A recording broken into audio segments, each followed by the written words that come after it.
I can't tell who works here and who doesn't, and she was right.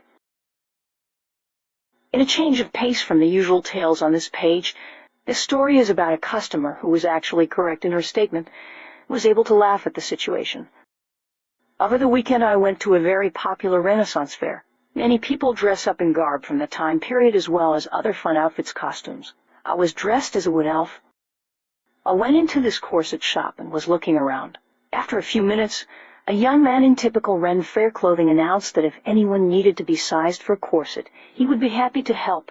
Me and 3 other women immediately said, "Oh yes, me please." He had us make a line, and the woman behind me said, "Thank God you said something. I can't tell who works here and who doesn't." We all agreed and had a little laugh together. Added thank you for the awards. Also, wasn't expecting so many perverted comments, but it totally makes sense. I'll never disappoint. The guy was absolutely 100% an employee. He helped me make my purchase afterwards.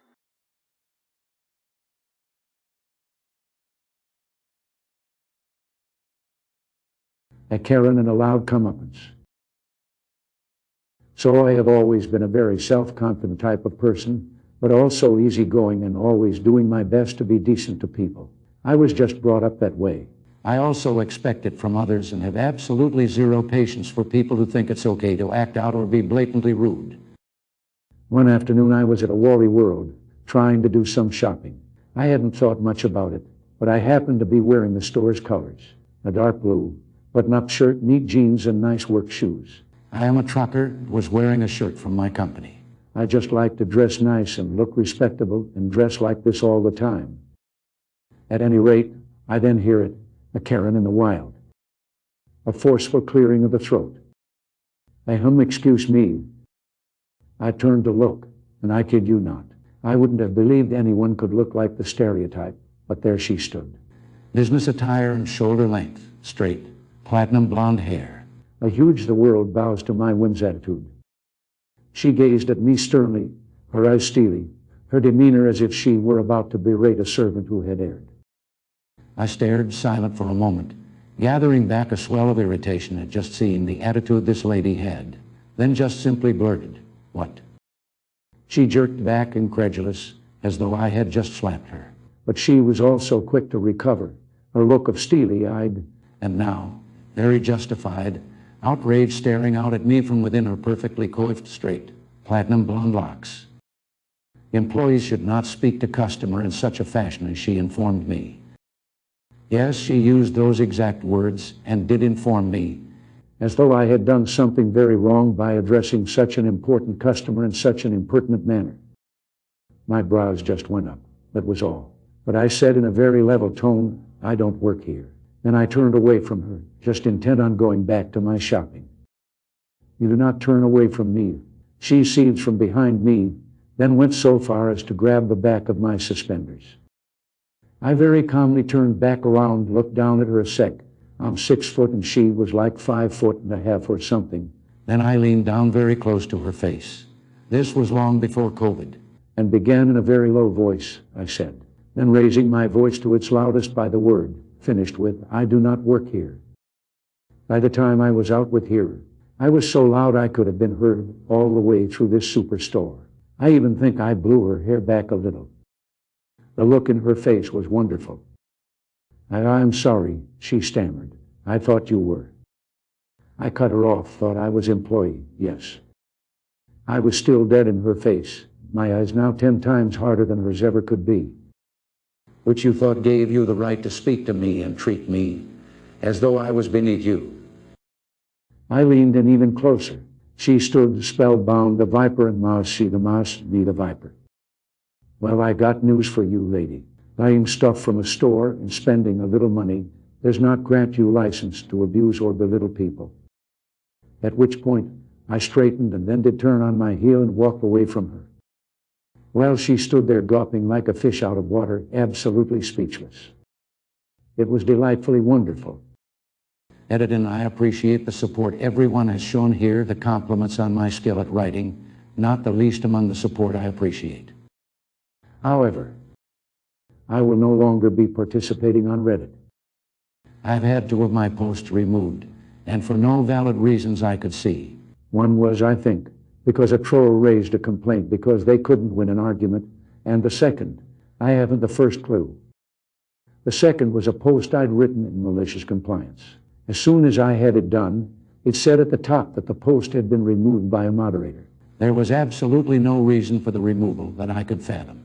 Moreover, I wrote the moderators for that subreddit, but have received no reply, and it has been roughly 24 hours since I wrote them. Also, my best friend wrote them about my other post. They too have received no reply. This kind of indifference is anathema to me. Just remove people's stuff without apparent reason, and then refuse to give any kind of explanation for it, runs against everything I stand for. I had worked really hard on that post in malicious compliance, so to see it removed, especially without any kind of explanation at all, was pretty crushing. So look, I will not be writing here again. Have a nice one, everybody, and once more, thank you for your support.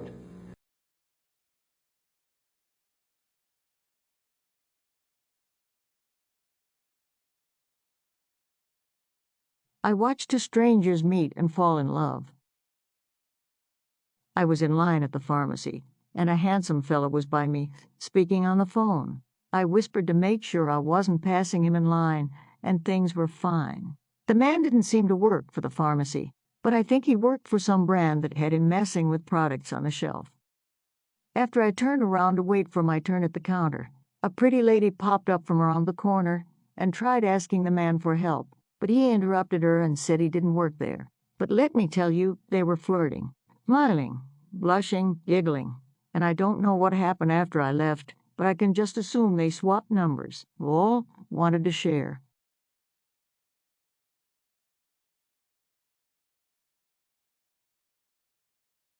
I'm not your drug dealer.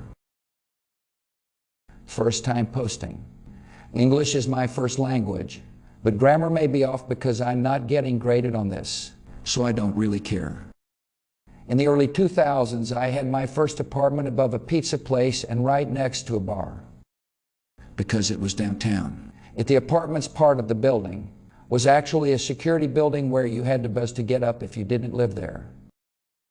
This was great at first, because we didn't have random drunk people wandering the halls, etc. But after about a year, some new people moved in across the hall. They started getting guests at all hours of the day and night, and these guests would press whatever button they felt like, or possibly all of them, to get let up instead of buzzing the apartment they actually wanted. We knew it was the apartment across the hall because when we'd tell them they had the wrong apartment and not buzz them in, we'd hear footsteps tromping past our door a few minutes later. So they either picked the right button the second time or one of the other neighbors would blindly let them in.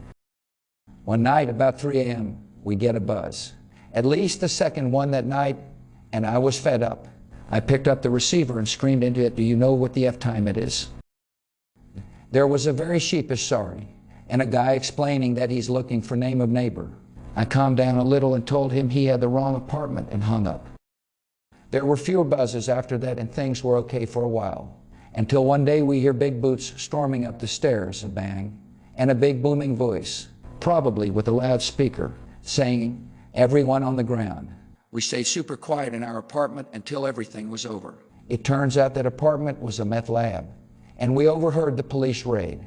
A few days later, we saw the eviction notice for that apartment for the health and safety of the other tenants. Edits. First, thanks for all the upvotes and awards. Second, to clarify, I can't find police news reports for the time since I don't remember which year or which time of year, so I can 100% confirm it was a meth lab. That's what we heard at the time, but it may have been a regular garden variety drug bust selling, not making, based on what some people in the comments are saying should happen after a meth lab discovery. Although I'm not so sure the cops in my area and my landlord would have actually followed through with protocols. But I can't find any definitive proof either way, as it was 10 plus years ago.